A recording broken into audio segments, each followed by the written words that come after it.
What's poppin', everyone? VenomousStare back with an exciting Protoss vs Zerg. True versus Neeb.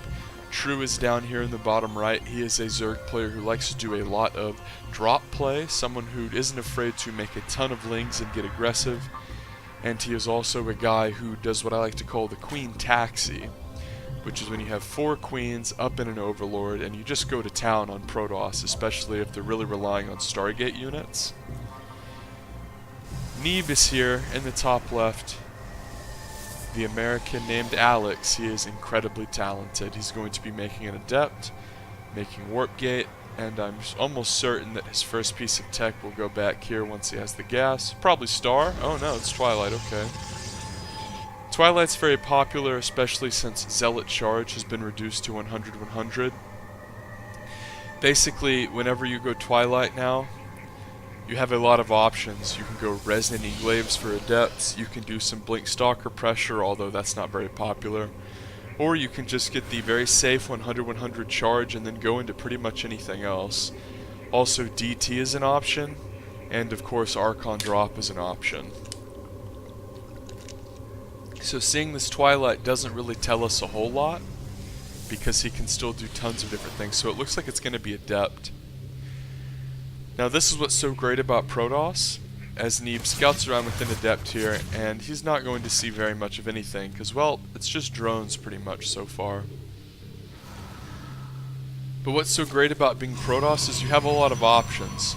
So even from here, potentially he could take a third, he could make a robo with a bunch of gates, he could just make a bunch of gates, he could make a modest amount of gates and a robo and then take a third. The world is Neeb's oyster at the moment. Neeb has very, very crisp, refined builds.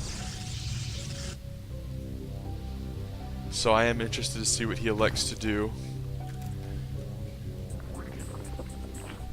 Roach Horn on the way for our Zerg friend, True.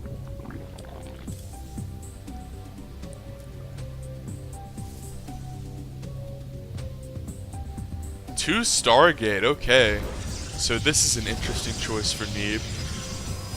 So he chrono boosts out Resonant Glaives, sort of like a Ling Buster upgrade, and he's going to have 3, count them, 3 gates, and then he went 2-star before he took a third.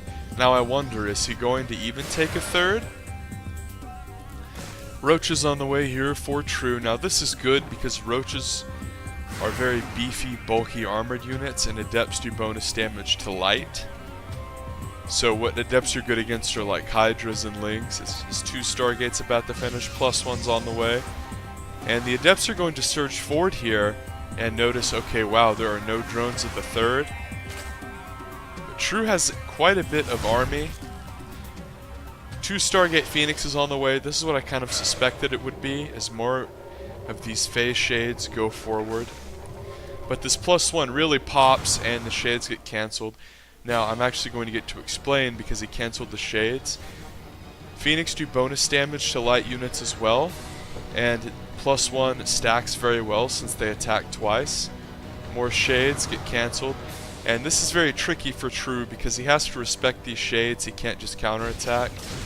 So Neeb is about to get a lot of map control, and not only that, with these 2 Stargates pumping away, he's really going to be able to get a ton of Phoenix. Now this build would do incredibly good, or incredibly well, excuse me, against Hydra and Hydra Ling. It's still pretty good against Roach, because when you go Roach, you're in this weird spot where you don't have anything that is aggressive that shoots up. But it's good against Roach in the sense that the Zerg player can't really attack you, and you can kind of keep the Zerg pinned back in their base and get map control.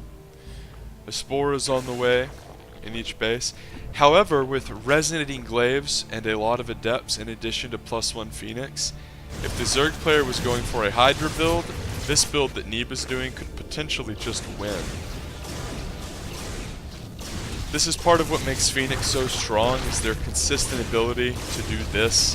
Damage like this is just infuriating to deal with the Zerg, because it just feels like you can't do anything about it. +1 is on the way for Neeb, and now his Phoenix pack a real punch, man. They're not to be trifled with. He's going to send out some of his phase shades. And this is where things can get hairy as Zerg. You start to lose a lot of overlords, some queens, some drones. Suddenly you feel like you're having to spend all your money on overlords and drones, and the ground army gets there. And what has the Zerg been making? Do you see that many roaches? Because I sure don't. Neeb is going to come in here and try to be aggressive. Lots of lings out are, though. That was a mess of a sentence. Lots of lings are out, though. But with res glaives, Neeb's just going to blow through it. And he's going to telly into the natural, mow down the queen. And this is what's so great about adepts, is you can park them in or behind a mineral line and then immediately send the phase shade out, so you can start wreaking havoc at the new location. Neeb is doing a ton of damage here with the Phoenix, even with the spores. 39 workers have gone down here for our Zerg friend. This is really bad. This is down to 22 workers. So True is pretty much dead. Now, if we consider the Neeb that, or the Neeb, if we consider the build that Neeb did, we can see why True lost. Essentially, Neeb showed, okay, I'm going resonating glaives. You kind of have to respect that. So True was like, alright, well I guess I'm going Roach if you're going glaives. And of course True probably thought, well, he's going to take a third and maybe I can pressure with Roaches. As you see, double Robo Immortal is already out at the third. And True will probably just lose these units and leave. But essentially Neeb did a quintessential StarCraft 2 thing where you force your opponent into a certain unit composition and then you blind counter that comp that they're going. So the reason Neeb's build is so good is it forces the Zerg to go Roach and then it counters Roach. If you're trying to go just a little meager poultry Roach force like True, and suddenly boom 2 Stargate, you lose all your map control, the toss takes a third, and then Neeb kind of did that again where after he made him go Roach, and then he went Phoenix, he kind of just went Robo to close the game out. So if you enjoyed that, subscribe for more and check out my live stream.